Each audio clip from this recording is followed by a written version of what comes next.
Yun guys, ako nga pala ay isang OFW. Ang nagpaalis sa akin ay ang Renzo Recruitment Agency sa New Zealand, ang bansang napuntahan ko. So yun guys,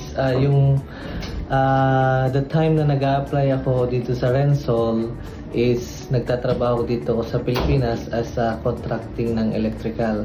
So bali yung misis ko ay nakita ang post ng Renzo sa work abroad, and then she sent my CV to the agency, and then yun, kinontak ako noong Renzo para sa initial interview, and then so nag-apply ako dito, and then pumunta kami dito at para sa initial interview through the Skype, and then nagustuhan naman ng client kasi yung aking mga experience is regarding sa kanilang mga qualification. To cut the story short, natanggap ako, and then napunta ako ng New Zealand. Rensol for me is a big help, not only for me and also to my family, because nabigyan kami ng magandang buhay dahil kay Rensol.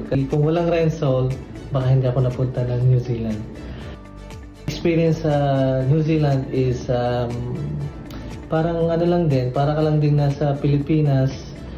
May masaya, may malungkot, may mahirap, pero kapag inisip mo yung goal mo, lalo na maganda yung trabaho na puntahan mo, maganda yung company, and na napuntahan ko nga pala guys ay Kirimana, ang agency na napagtrabahuan ko sa New Zealand. Para sa akin ay the best true tie-up sa Rensol is, I think, is napakagandang tied up para bigyan ng isang OFW o mga Pilipino na nangangarap pumunta sa magandang bansa, magandang trabaho.